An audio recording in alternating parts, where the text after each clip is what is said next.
And her death brings us to chapter 55, the new sovereign dragon Arcanist. So Adelgis is trying to comfort Volke through his thoughts.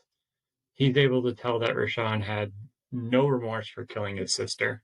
Volke loses control and almost produces an aura, but this would have been not produced properly, so it would have actually really hurt him, I imagine. And all the while, Adelgis is just chilling. Like, he knows the shadows won't touch him, but he knows that Volke needs somebody right now.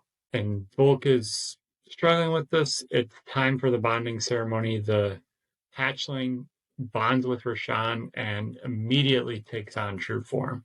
Okay, I feel like this solidifies the fact that Rishan is a bad man.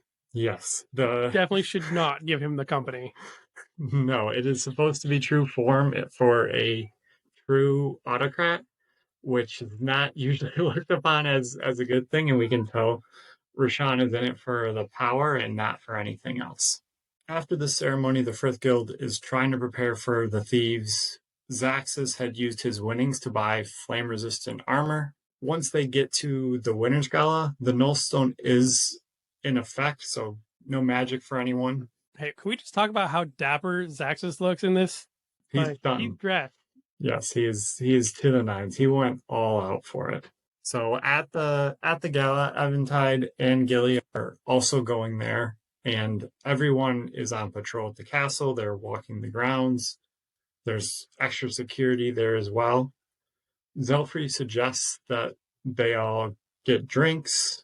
I thought that was kind of an odd time to be like, hey, let's get some drinks while we're trying to protect the castle for the runestones from being stolen, but he actually meant afterwards, not necessarily at this point.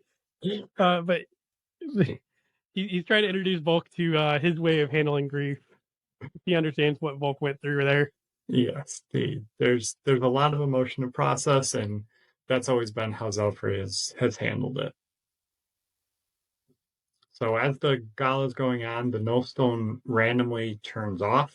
Zelfree tells Volke to go to the throne room since he can shadow step his way up there. I don't know why Zelfree didn't also go. He could have mimicked Volke and also shadow stepped on there, but maybe he wanted to stay on the ground with the rest of the guild. This is one of those points where I'm very, very confused on, because I would have imagined, and we just follow Volke up to the throne room and Zelfree's on the ground. That's like literally where the chapter ends. Thank you, Shammy, for making us have to read the last, 10 chapters of this book in one sitting, because heaven forbid I put this book down at this point, because that's not going to happen now. No. Unfortunately, you're going to have to wait a week for the last 5 chapters. So I can't tell you how many times it's been like 1 o'clock in the morning and I'm at the last 10 chapters and I'm like, do I risk it or do I just put it down for now? Because I know dang well I start these and it's not going to stop. Yes. Can I go to sleep while thinking about how this is going to end? So yeah, there's multiple times where I'm like, okay, we're just putting a pause on this because we're not going to be able to go to bed tonight. So, all right. So we do want to thank everybody for listening today.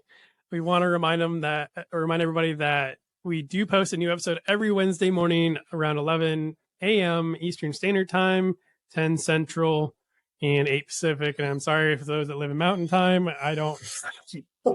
It's too difficult to keep track of what time you guys are at. So they never get any love. It's always Central and Pacific. Well, like if you live in Arizona, they don't go with daylight savings time. So yeah, they're on their own schedule. I digress.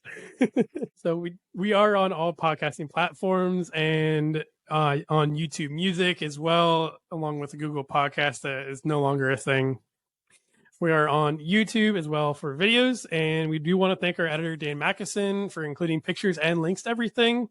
Does a really great job with it, adding extra to include additional information and to make this a little bit easier, a little bit more bite-sized for everybody. We do also have like each chapter released every day afterwards, so it's a little bit easier to listen. We do want to thank the Frith Chronicles Wiki as a great resource. And again, it's been recently updated, so check that out. you want to reach out to us, we are on Gmail at frithguildpod@gmail.com or on Facebook or any other social media, essentially, at Frith Guild Podcast. And finally, links to everything is down in the description section for both podcast and YouTube. In 2 weeks from this podcast posting will be the interview with John Stovall, which is Shammy's husband. He's his own author and has his own series that we're going to talk to him about, along with kind of being there, seeing Shammy work on the series as well. So, Scott, did you have anything else you'd like to add today? No, looking forward to seeing how the rest of this party goes. So, all right, next week, make sure you got your seatbelts buckled in because we're going full throttle the whole time. So we'll see you guys next week.